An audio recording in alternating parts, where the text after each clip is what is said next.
Assalamualaikum warahmatullahi wabarakatuh.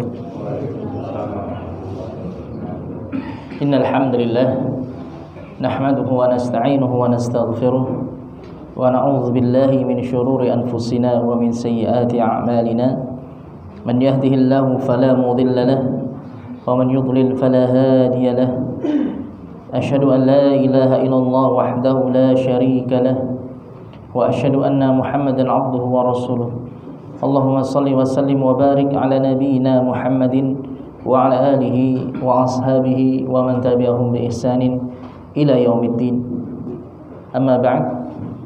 Jamaah sekalian yang saya hormati dan saya muliakan, rahimani wa rahimakumullah. Alhamdulillah, pada kesempatan malam hari ini kita kembali bisa bermajelis, berkumpul di masjid ini, di mana kita akan melanjutkan pembahasan dari sirah nabawiyah, kisah perjalanan hidup Nabi kita Muhammad sallallahu alaihi wasallam. Pada pertemuan sebelumnya kita sudah selesai dari penyebutan peristiwa perang Badar dan juga beberapa hal atau beberapa peristiwa yang terjadi setelahnya. Kemudian kita lanjutkan di sini masih pembahasan tentang beberapa peristiwa besar yang terjadi setelah perang Badar.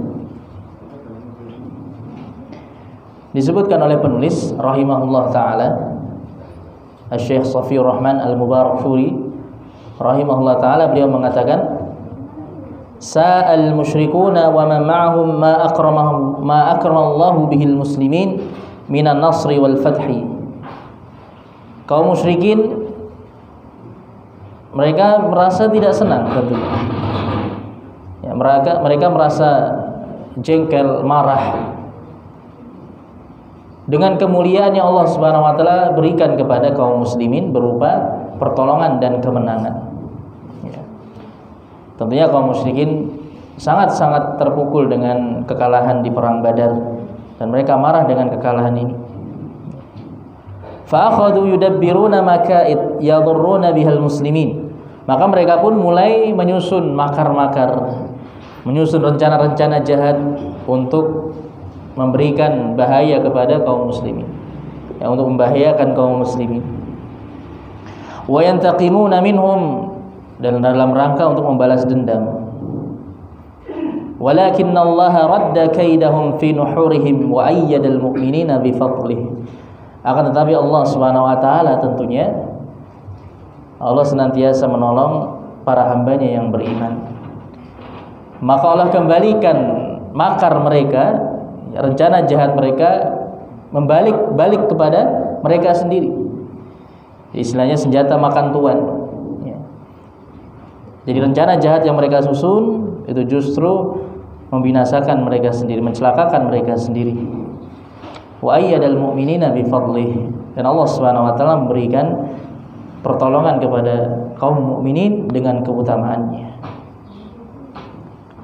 Dan di sini disebutkan beberapa makar yang dilakukan oleh kaum musyrikin. Tahshudu Banu Salim li ghazwil Madinah ba'da usbu'in min ruju'il muslimin min ghazwati Badr. Jadi sepekan setelah kaum muslimin pulang ke negeri Madinah, ada satu kabilah dari kalangan kaum musyrikin yaitu Bani Salim. Mereka berkumpul, ya. Mereka berkumpul untuk menyerang kota Madinah, ya, untuk menyerang kota Madinah. Ini kaum musyrikin dari kalangan Bani Salim.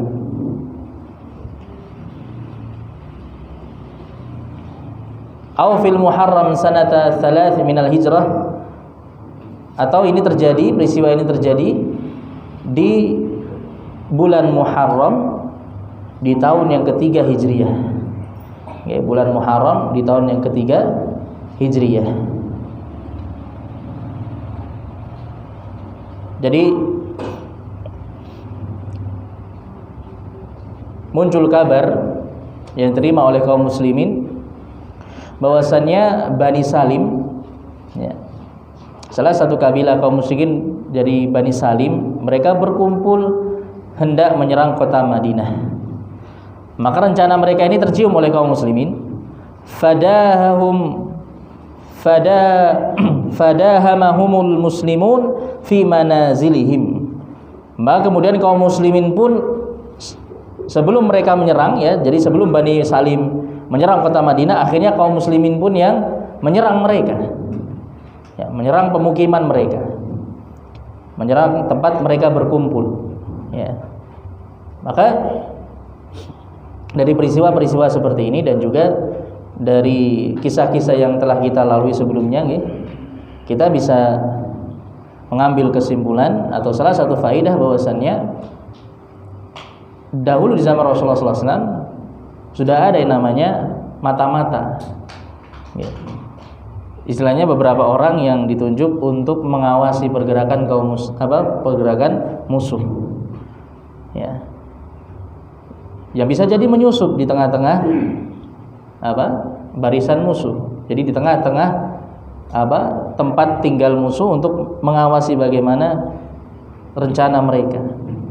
Dan ini merupakan perkara yang diperbolehkan, ya, karena perang itu sendiri merupakan makaid, jadi tipu daya, tipu muslihat, strategi kalau bahasa lebih halusnya, ya. Maka dalam rangka membela Islam, ya, dalam rangka memenangkan agama Islam, maka dilakukan cara-cara seperti ini, ya, termasuk oleh Rasulullah SAW. Ya. Maka di sini kaum muslimin bisa mengetahui kabar bahwasannya Bani Salim berkumpul untuk menyerang kota Madinah. Akhirnya kemudian kaum muslimin pun justru lebih dahulu menyerang mereka sebelum mereka berangkat untuk menyerang kota Madinah. Dan nanti akan ada kisah yang lebih jelas terkait dengan bagaimana strategi yang dilakukan oleh kaum muslimin untuk memerangi kaum musyrikin. Di antaranya nanti ada kisah peristiwa terbunuhnya Ka'ab ibnul Ashraf, ya, salah satu tokoh Yahudi, dengan tipu muslihat yang dilakukan oleh beberapa sahabat, ya. Jadi pembunuhan yang terencana dengan baik, ya. Akhirnya bisa dibunuh tokoh Yahudi yang meresahkan ini. Nanti akan datang kisahnya.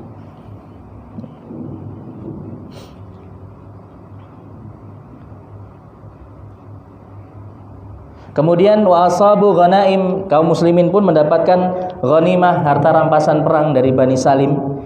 Wa raja'u ilal Madinah salimin, dan kaum muslimin pun bisa kembali ke kota Madinah dengan selamat, ya, dengan membawa kemenangan dan dengan selamat. Ya, akhirnya bisa ditumpas dari pergerakan Bani Salim sebelum mereka mampu menyerang kota Madinah. Kemudian ada makar yang lainnya.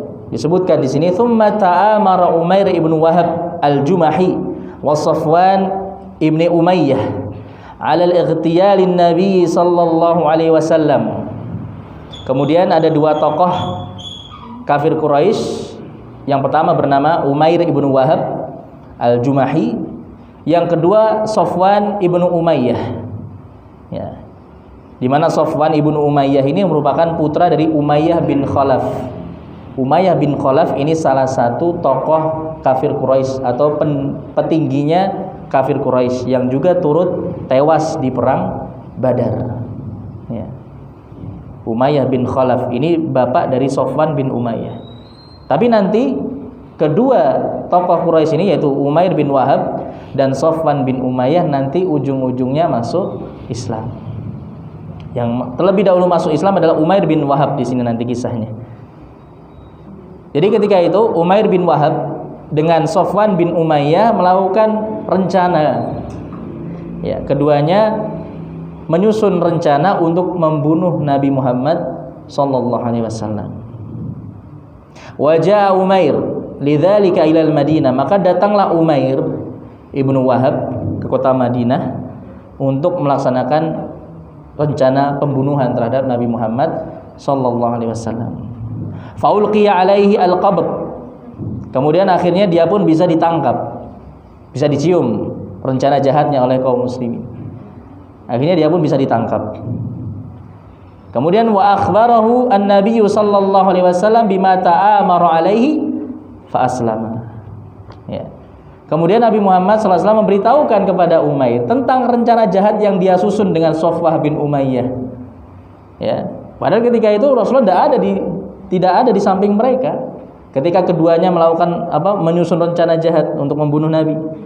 Maka dari wahyu dari Allah Subhanahu wa taala turun memberitahukan kepada Nabi Muhammad tentang rencana pembunuhan ini. Kemudian Nabi pun menyampaikan hal tersebut kepada Umair bin Wahab. Maka Umair pun heran, kaget dia. Kok bisa Muhammad mengetahui rencana pembunuhan tersebut? Ya, padahal tidak ada seorang pun yang ada ketika itu kecuali hanya dia dan Safwan bin Umayyah. Maka akhirnya mendengar penjelasan dari Rasulullah ini, akhirnya Umair pun masuk Islam. Ya. Umair bin Wahab pun akhirnya masuk Islam. Maka lihat bagaimana Allah Subhanahu wa taala ketika mentakdirkan sesuatu itu di luar dugaan manusia sebelumnya. Ya, banyak sekali tokoh-tokoh kafir Quraisy yang awalnya memusuhi Islam, yang sangat-sangat benci kepada dakwah Rasulullah SAW, akhirnya kemudian masuk Islam dengan dengan cara-cara atau dengan melalui peristiwa-peristiwa yang itu di luar dugaan manusia sebelumnya. Ada yang hendak membunuh Rasulullah kemudian masuk Islam. Contohnya ini Umar bin Wahab. Ya, mau membunuh Rasulullah justru kemudian masuk Islam. Kita juga ingat tentunya di sana ada sahabat besar yang juga hendak membunuh Rasulullah akhirnya masuk Islam. Siapa? Umar bin Khattab. Ya.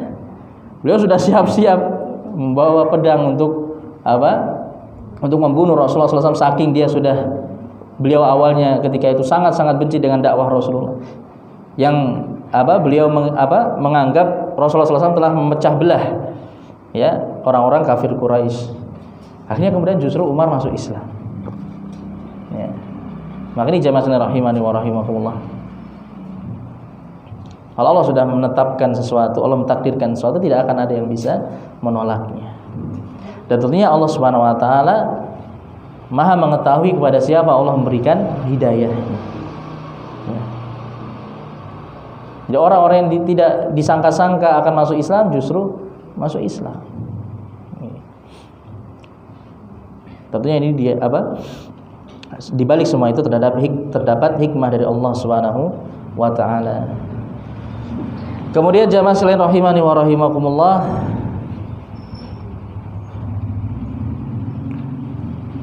jadi saya juga jadi teringat ada sebuah kisahnya tadi zaman sekarang ini, dan ini tersebar di internet. Ada seorang non muslim di Amerika, di negeri Amerika sana. Istilahnya kalau tidak salah dia pensiunan tentara kalau tidak salah. Badannya besar, kekar. Dia ditakuti oleh orang-orang. Dia sangat benci kepada Islam awalnya. Saya lupa namanya. Kemudian dia pun datang ke salah satu masjid di kotanya. Karena tentunya di beberapa daerah di Amerika sana ada komunitas kaum muslimin, di sana ada masjidnya, kaum muslimin bisa melakukan ibadah di sana. Saya lupa di daerah mana gitu. Dia datang ke masjid hendak membakar, hendak merusak masjid tersebut, menghancurkan masjid. Kemudian kalau tidak salah dia mendengar lantunan ayat-ayat Al-Quran. Akhirnya dia tersentuh hatinya, dan kemudian dia langsung masuk Islam. Dan hingga sekarang dia pun menjadi salah satu orang yang sangat-sangat memperjuangkan, sangat semangat untuk memperjuangkan Islam di Amerika. Masya Allah. Inilah ketika Allah Subhanahu wa taala sudah menentukan siapa yang Allah berikan hidayah, maka akan terjadi melalui cara-cara yang tidak disangka sebelumnya. Jamaah sekalian rahimani wa rahimakumullah. Kemudian peristiwa berikutnya Disebutkan di sini Ghazwatu Bani Qainuqa. Perang Bani Qainuqa. Jamaah sekalian rahimani wa rahimakumullah. Perlu diketahui bahwasannya di Madinah, atau mungkin sebelumnya sudah pernah saya sampaikan, di kota Madinah selain kaum muslimin yang tinggal di sana, juga ada orang-orang Yahudi. Ya, orang-orang Yahudi. Dan di sana ada 3 kabilah utama orang-orang Yahudi yang tinggal di kota Madinah. Yang pertama Bani Qainuqa, yang kedua Bani Nadir, yang ketiga Bani Quraidah. Ini 3 kabilah utama orang-orang Yahudi yang ikut tinggal di kota Madinah. Dan tentunya terikat perjanjian damai dengan kaum muslimin, ya sebagaimana kita sebutkan sebelumnya. Nah, di sini ternyata Bani Qainuqa mulai menampakkan pengkhianatan setelah terjadinya perang Badar. Maka disebutkan di sini kisahnya. Tsumma kashafa Yahud Bani Qainuqa bisyarri wal adawah. Kemudian orang-orang Yahudi dari kalangan Bani Qainuqa mulai menampakkan keburukan dan permusuhan kepada kaum muslimin. Fanasahahum Rasulullah sallallahu alaihi wasallam. Kemudian Rasulullah pun menempuh cara yang damai dulu. Beliau menasihati mereka. Beliau mengingatkan mereka bahwasanya mereka terikat perjanjian dengan kaum muslimin. Ya, kalau mereka melanggar perjanjian tersebut, maka ada konsekuensinya tentunya.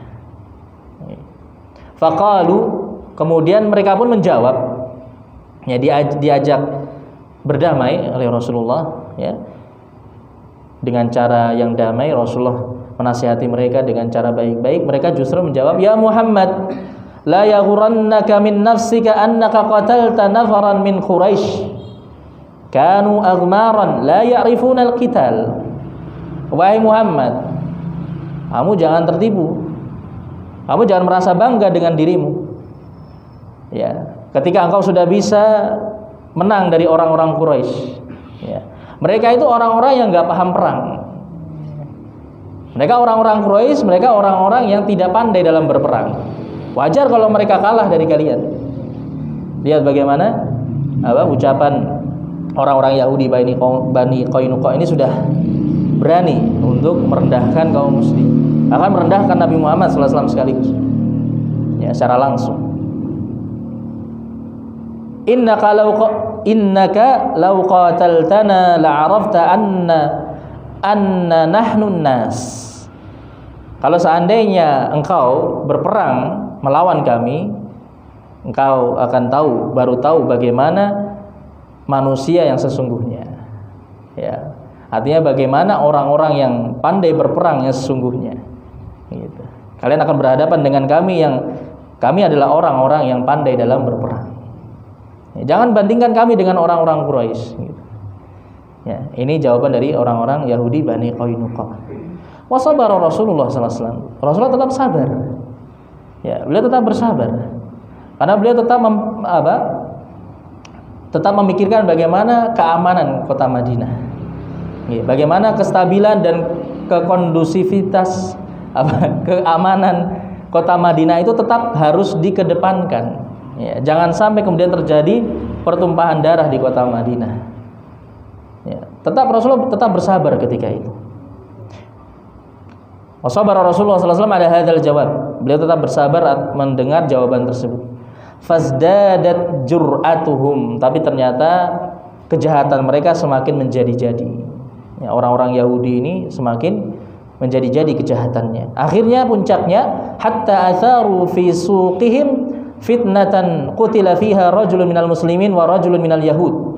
Hingga puncaknya terjadilah sebuah fitnah, sebuah peristiwa di pasar mereka. Jadi di kota Madinah itu ada dikenal suatu pasar namanya pasar Bani Qainuqa. Ya, pasarnya Bani Qainuqa. Ini pasarnya orang-orang Yahudi ini. Yang juga kaum muslimin juga ikut melakukan muamalah di sana. Akhirnya terjadi suatu peristiwa di pasar Bani Qainuqa ini. Akhirnya terbunuhlah pada peristiwa tersebut satu orang dari kalangan kaum muslimin dan satu orang dari kalangan Yahudi. Ya.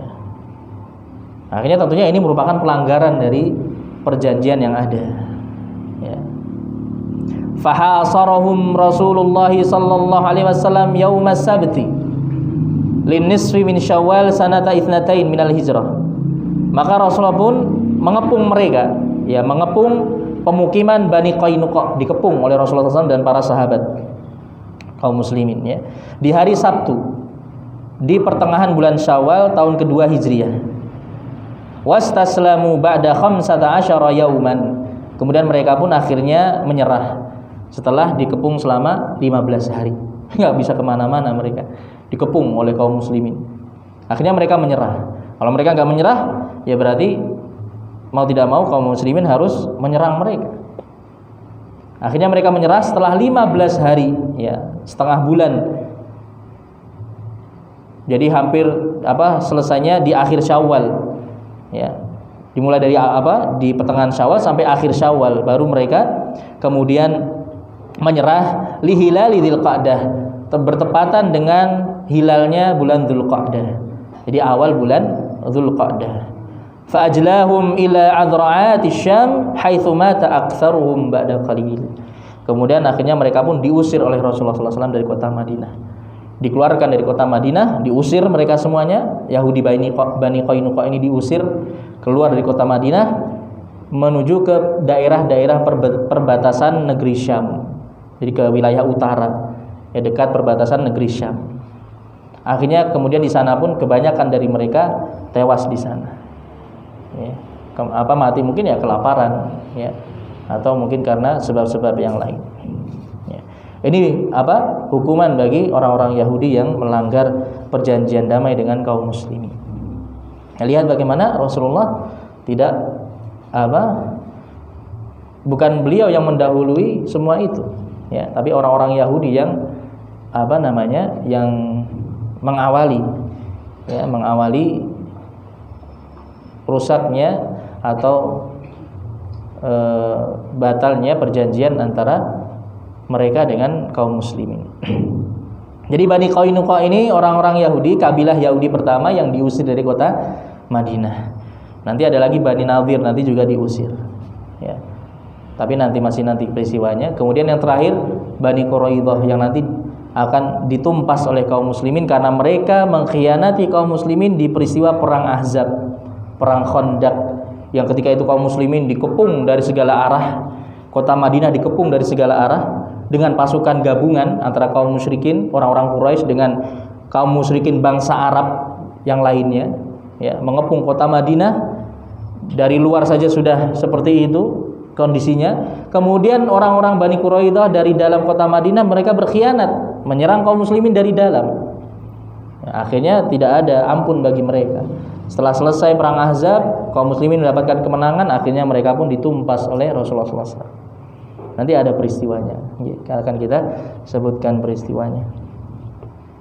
Jamaah sekalian rahimani wa rahimakumullah. Kemudian peristiwa berikutnya adalah Ghazwatus Sawiq, perang As-Sawiq. Perang As-Sawiq.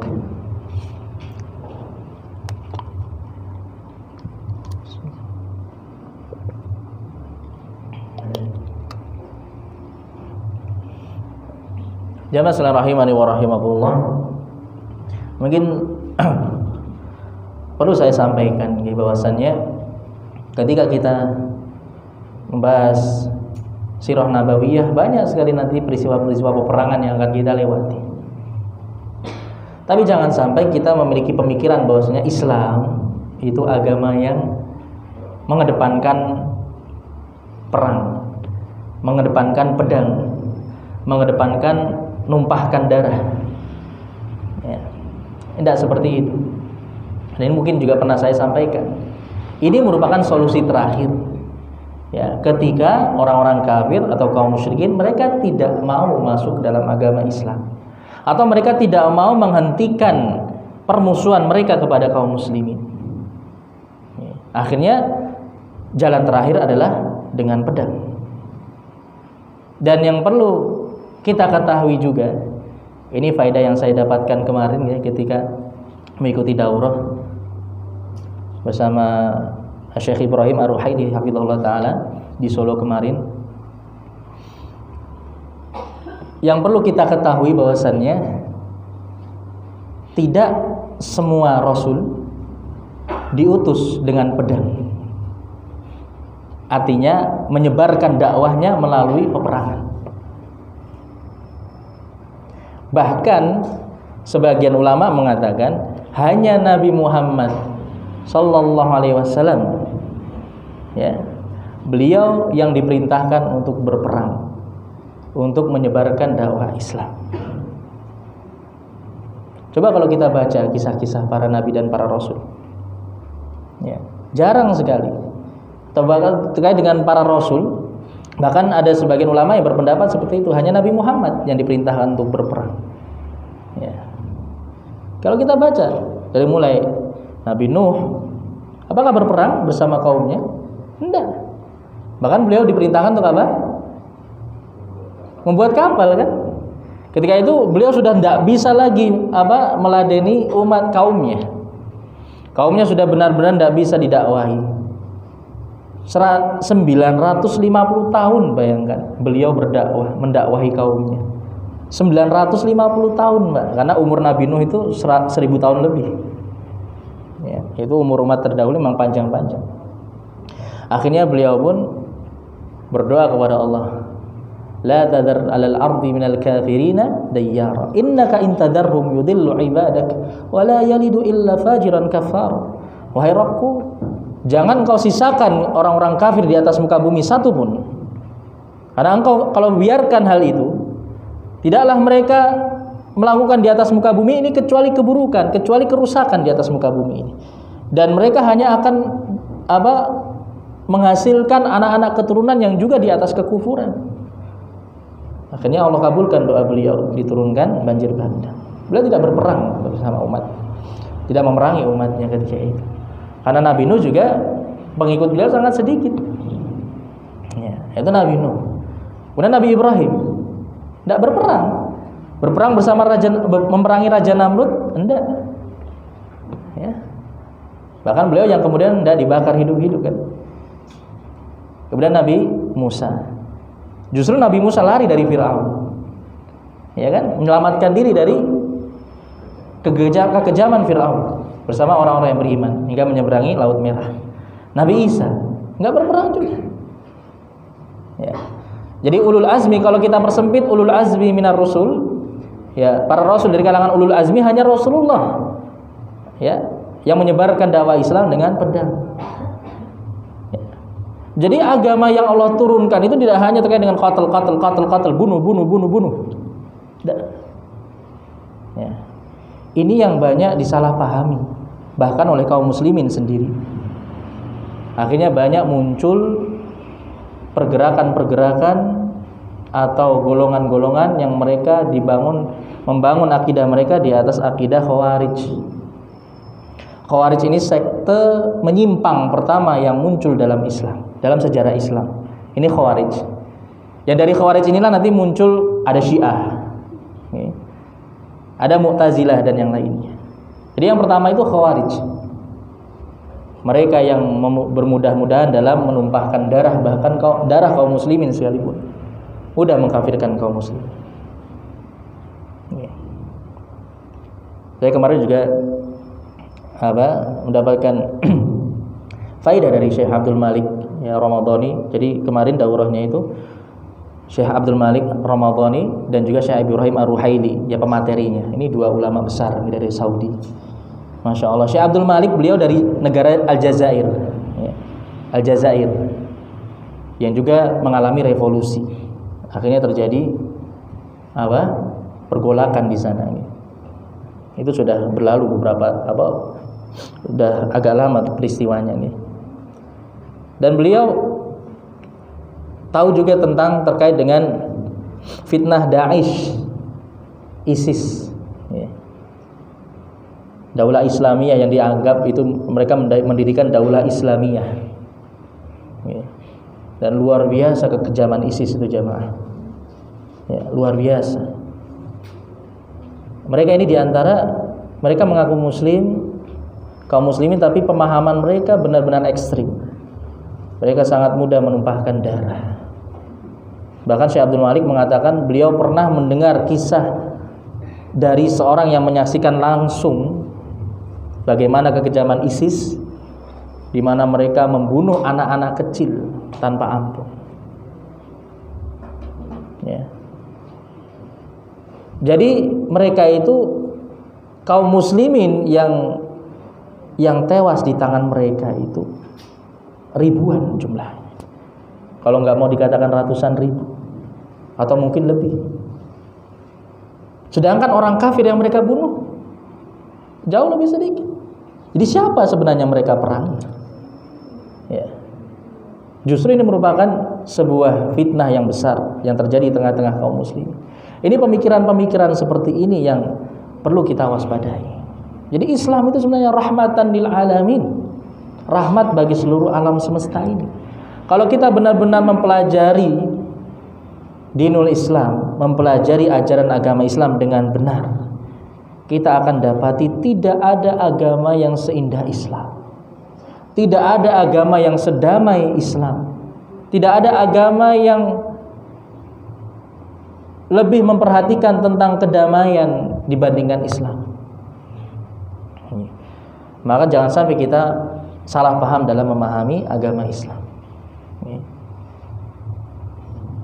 Jadi peperangan yang dahulu dilakukan oleh Rasulullah dan para sahabat itu merupakan solusi terakhir ketika cara damai itu tidak bisa ditempuh. Dan ini tentunya sudah pernah kita sebutkan juga sebelumnya.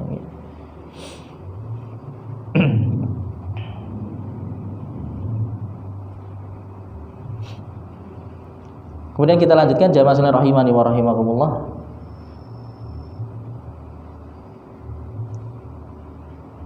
Peristiwa perang Sawik. Sawik itu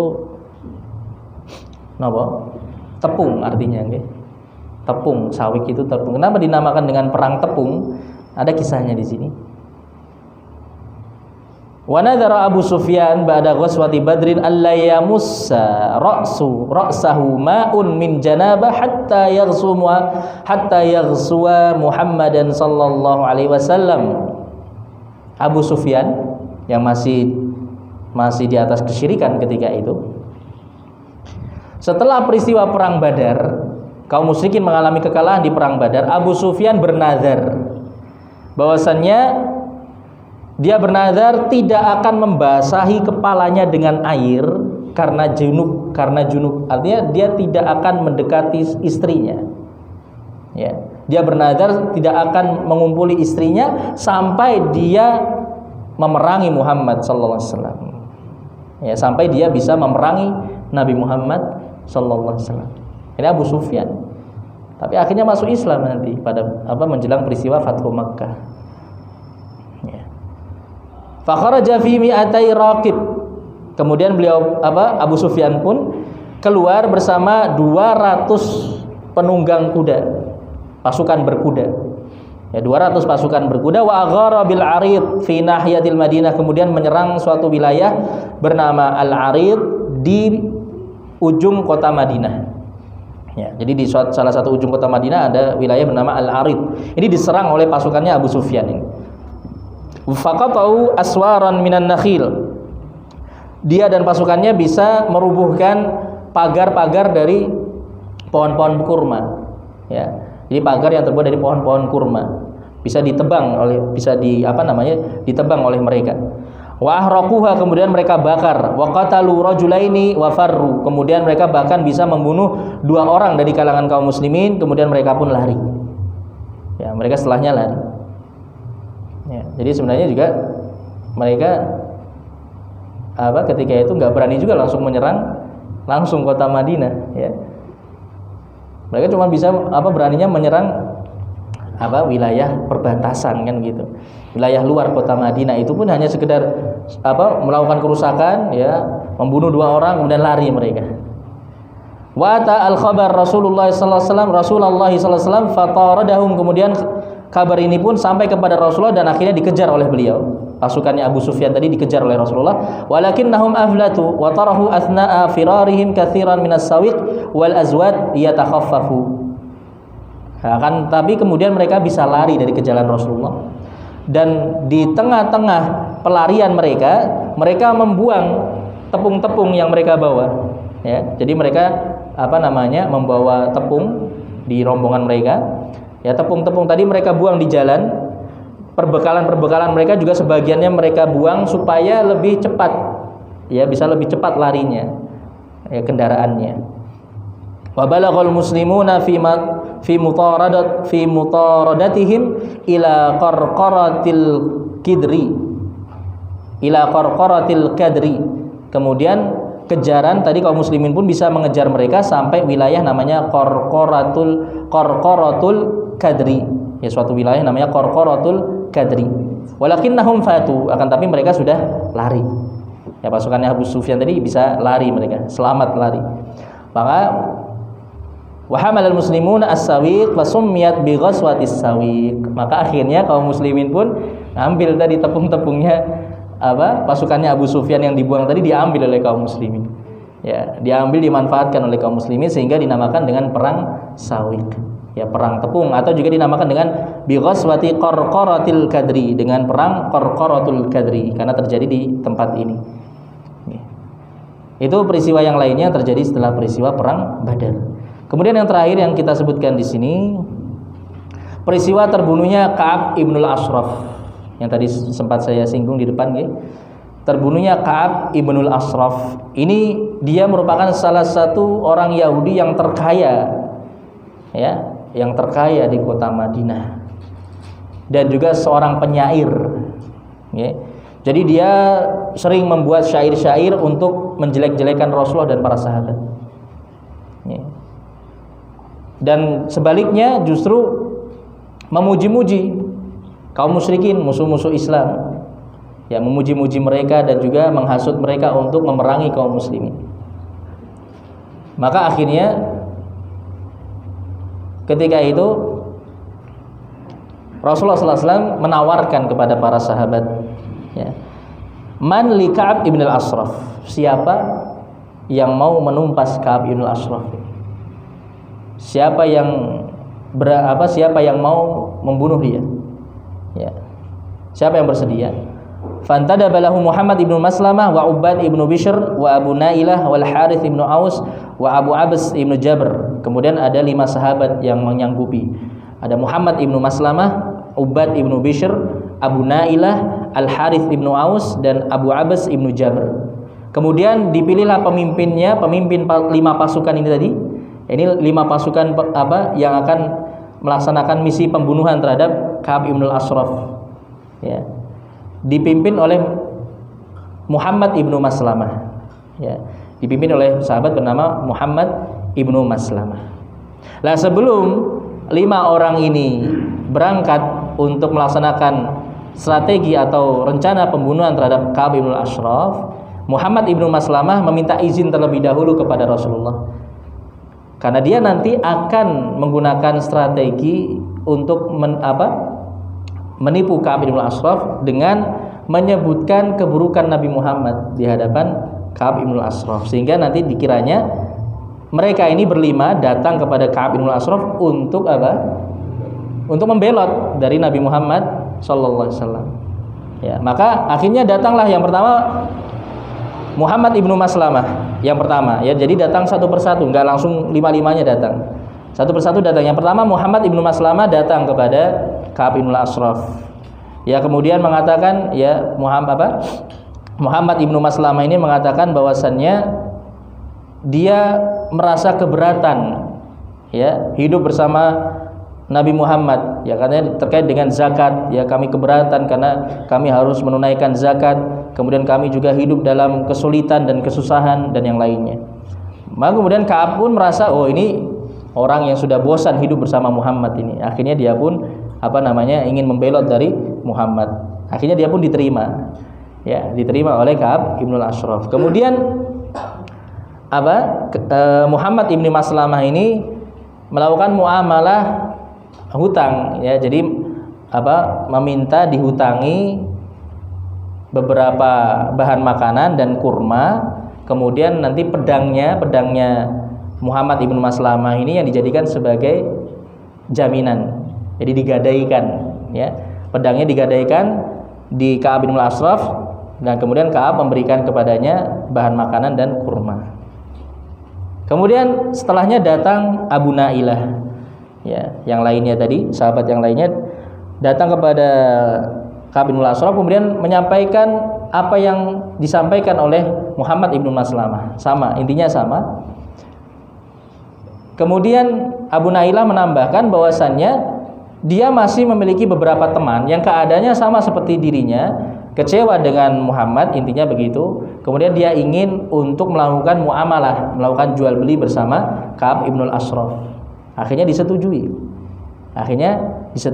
Kemudian di suatu malam, ya, di tanggal 14 bulan Rabiul Awal tahun ketiga Hijriah, datanglah para sahabat tadi menemui Ka'ab ibnu Ashraf di malam hari. Ya. Kemudian memanggil Ka'ab ibnu Ashraf dari bawah. Jadi rumahnya tingkat gitu, nggih. Ka'ab ada di atas, kemudian dipanggil. Nah, ketika itu Ka'ab ibnu Ashraf baru saja melangsungkan pernikahan. Dia baru saja menikah, jadi itu malam pengantin baginya. Dia pakai minyak wangi kan, pakainya bagus, pakai minyak wangi dan yang lainnya. Ada panggilan dari bawah. Ada orang yang memanggilnya. Ini para sahabat tadi yang mereka berpura-pura hendak bertransaksi dengan Ka'ab ibnu Ashraf. Ya. Katanya ini mereka akan bertransaksi untuk menggadaikan pedangnya tadi. Ya. Sama seperti Muhammad ibnu Maslamah tadi. Makanya ketika Ka'ab bin Ashraf kemudian turun, yang sebelumnya sebenarnya sudah diwanti-wanti oleh istrinya tadi, ya, yang baru saja menikah dengannya. Bahwasanya istrinya ini ada gelagat gak enak, artinya ada perasaan ini pertanda buruk kayaknya. Ada sesuatu yang tidak beres. Tapi Ka'ab bin Ashraf dia tidak mengindahkan ucapan istrinya, kemudian dia tetap turun. Nah, melihat para sahabat yang ketika itu 5 orang tadi sudah ada di bawah dengan membawa senjata. Ya, dia nggak sama sekali tidak curiga, ya, tidak curiga sebelumnya. Kemudian salah satu di antara 5 sahabat tadi, yaitu Abu Nailah, ya, Abu Nailah kemudian menyanjung Ka'ab bin Ashraf terkait dengan parfum yang dia gunakan. Jadi parfumnya sangat wangi. Ya, parfum yang kamu gunakan ini sangat wangi, masya Allah, baunya sangat wangi. Kemudian dia pun meminta izin untuk mencium kepalanya Ka'ab bin Ashraf.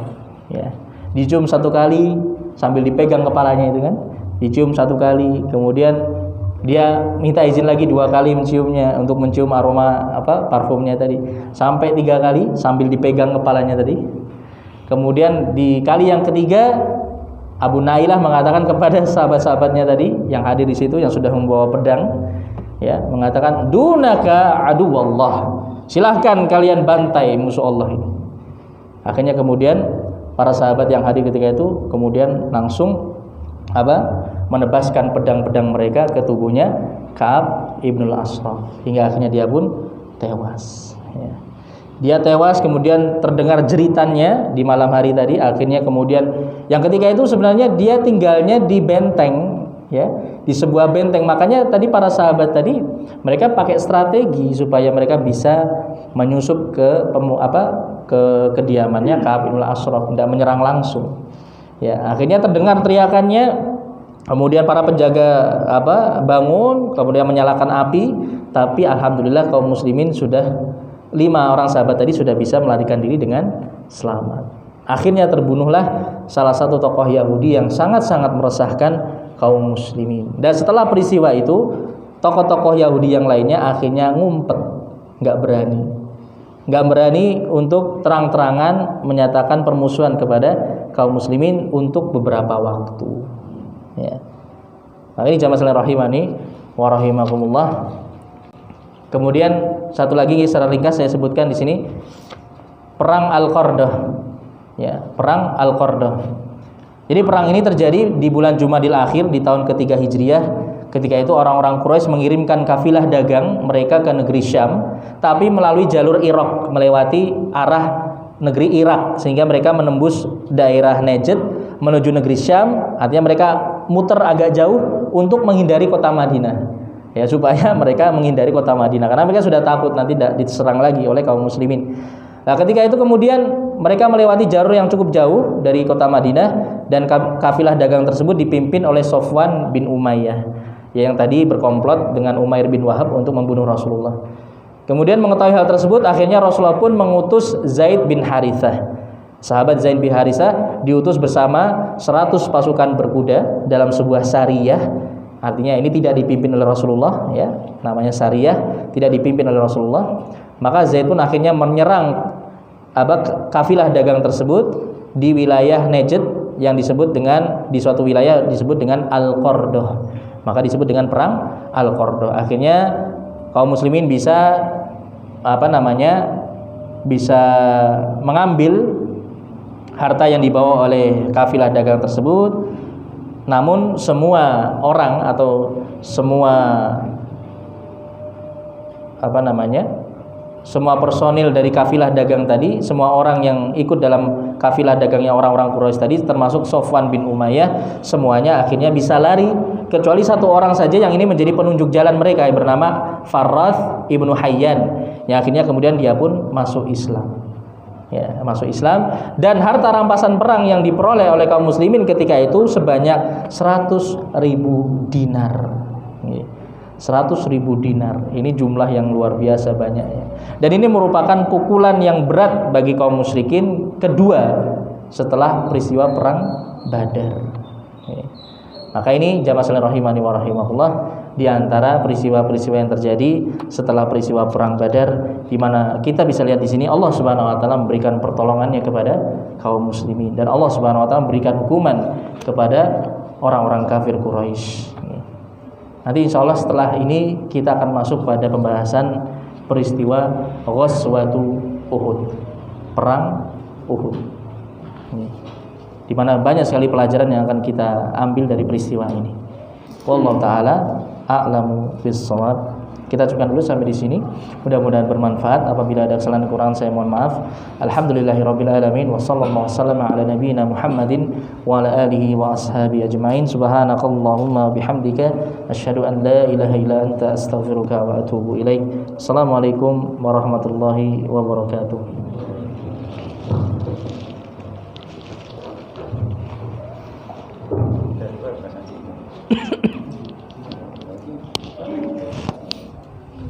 Oh, sinyal ini.